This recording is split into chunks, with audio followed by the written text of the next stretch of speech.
Au centre de santé de Dakaina, dans la région de Tillabéri, l'équipe du jour s'active pour faire face au pic saisonnier du paludisme. Les plus vulnérables sont les femmes enceintes et les enfants. Chaque année, une campagne de sémioprévention du paludisme se déroule afin de protéger les enfants.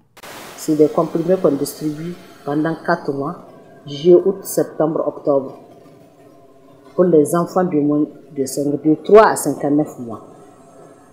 Et quand vous voyez, ce sont les enfants qui ont plus de 5 ans qui sont touchés maintenant avec le paludisme. Mais les moins de 5 ans là, ils ont pris correctement la chimioprophylaxie, ils ne tombent pas malades.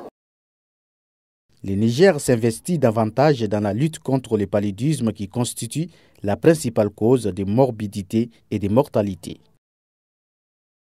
Plusieurs stratégies sont élaborées, dont les plus significatives, vous avez la prise en charge des enfants de 0 à 5 ans qui est gratuite.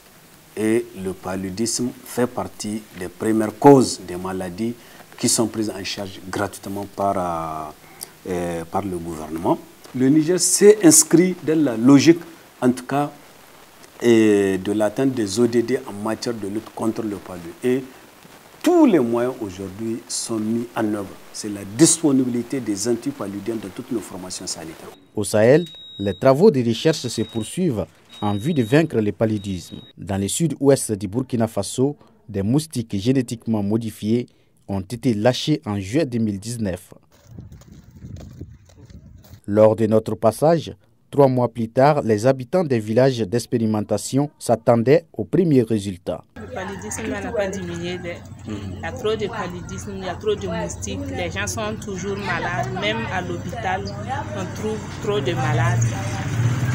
Ils ont donné des produits même.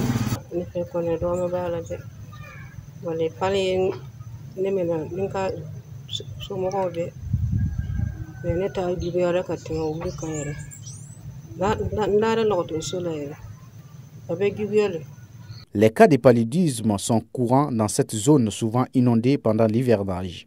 Dans le pic de palud, nous pouvons recevoir 70 à 80 malades par jour. En ce cas de palud, puisqu'il y a les palud simples et puis il y a les palud graves. En tout cas, les palud graves là, les cas de palud graves, cette année en tout cas, ce n'était pas beaucoup.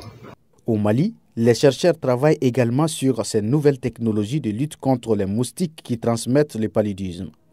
La plus grosse partie de mes travaux, effectivement, est axée ces temps-ci sur le développement de ce qu'on appelle les approches génétiques et qui inclut effectivement les moustiques génétiquement modifiés. Par moustique génétiquement modifié, il faut entendre 2 courants, 2 grands courants. Un premier grand courant sur lequel nous on ne travaille pas, et il s'agit de modifier un moustique de telle sorte que ce moustique-là, s'il est lâché dans la nature et il copule avec les femelles de la nature, le développement du parasite est bloqué. C'est-à-dire que le parasite du paludisme, par exemple, n'aura pas à se développer chez ce moustique-là, donc il ne transmettra pas. Mais le deuxième courant sur lequel nous travaillons, ça c'est une partie dont la modification cette fois-ci va empêcher, va bloquer la reproduction, n'est-ce pas? Va empêcher la population de moustiques de croître. Et donc plus la population est réduite, plus la maladie est réduite. Il s'agit de modifier le moustique de telle manière que le mâle qui est modifié, le moustique mâle qui est modifié, qui, lorsqu'il est lâché dans la nature, il va copuler avec une femelle, il n'y aura pas de progéniture. Alors ce mâle-là, on va l'appeler mâle stérile. Une autre technologie sur laquelle nous sommes en train de travailler, c'est de modifier le moustique, de telle sorte que le mâle modifié, lorsqu'il est lâché et qu'il copule avec une femelle, les progénitures sont à 95% ou 100% mâles. La troisième technologie, je n'en avais pas parlé, la troisième technologie, ça a le même résultat que le mâle stérile, mais cette fois-ci, on vise un élément génétique chez la femelle qui est très important pour la reproduction de la femelle. Je vais parler par exemple d'un élément qui est important pour la formation de l'œuf du moustique. Selon les chercheurs, le Mali n'est pas encore à l'étape des lâchers des moustiques. On est très loin des lâchers pour la lutte proprement dite contre le paludisme. On est encore dans le laboratoire. Où est-ce que nous en sommes? Nous avons fait ici au Mali, depuis 2012, nous sommes en train de travailler sur ça. Il y a deux gros aspects. Il y a l'aspect terrain. Et donc déjà, terrain, qu'est-ce qu'on fait sur le terrain? On fait des enquêtes entomologiques pour comprendre le comportement du vecteur. Le deuxième volet, c'est au laboratoire. Donc nous avons pu créer un laboratoire qui répond aux normes internationales. On a eu beaucoup d'interactions avec le gouvernement, n'est-ce pas, le ministère de l'Environnement qui est le ministère de tutelle et qui porte la réglementation pour toutes les questions d'organismes génétiquement modifiés. Nous allons d'abord étudier la technologie au laboratoire, nous rendre compte que nous avons répondu à toutes les questions de sécurité, en tout cas jusqu'à un niveau acceptable par la réglementation et par les populations, avant de faire les lâchers. Et cela va prendre du temps. En dehors de ces études, une autre équipe poursuit les travaux de recherche en vue d'un vaccin antipaludisme efficace. La recherche sur le paludisme, comme toute recherche sur un problème complexe, est un travail de longue haleine, un travail qui mobilise beaucoup de gens. La recherche est très active, notamment chez nous ici au Mali. Et le vaccin pour un parasite aussi complexe que le parasite du paludisme, le vaccin tant bien qu'il soit très souhaité, il est autant difficile à mettre en œuvre.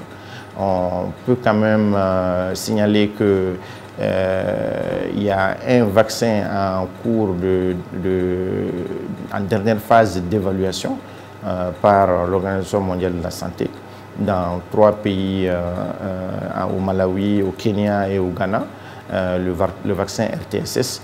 Et nous espérons que d'ici quelques années, on aura les résultats définitifs de cette phase de mise à échelle pilote qui nous permettront de savoir si on peut mettre ce vaccin à disposition des enfants pour prévenir le paludisme.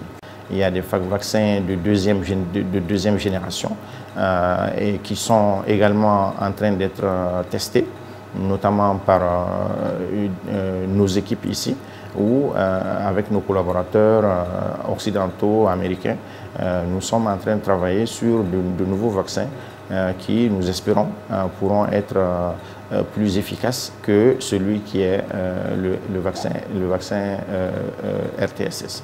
Mais c'est un travail difficile, c'est un travail où autant nous apprenons à dompter le parasite, autant le parasite trouve des astuces pour échapper à notre contrôle. C'est ça qui fait que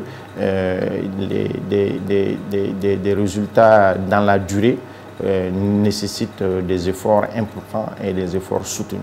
Concernant la situation générale du paludisme, des progrès ont été faits selon le professeur Djimdé.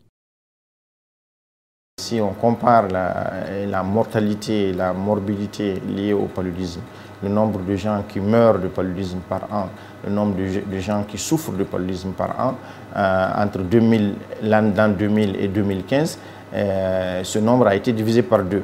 Ça ne se dit pas assez souvent. C'est vrai que même chez nous, ici au Mali, les dernières statistiques du Programme national de lutte contre le paludisme estiment une prévalence moyenne de 20% de prévalence parasitaire dans notre pays, ce qui est quand même un progrès important. Si on sait qu'il y a quelques années, cette prévalence s'élevait à près de 75%. Les chercheurs continuent de tester les différents outils pour aller vers l'élimination du paludisme. Mais l'insécurité au Sahel empêche le déploiement des services de santé dans certaines localités affectant la prise en charge des populations.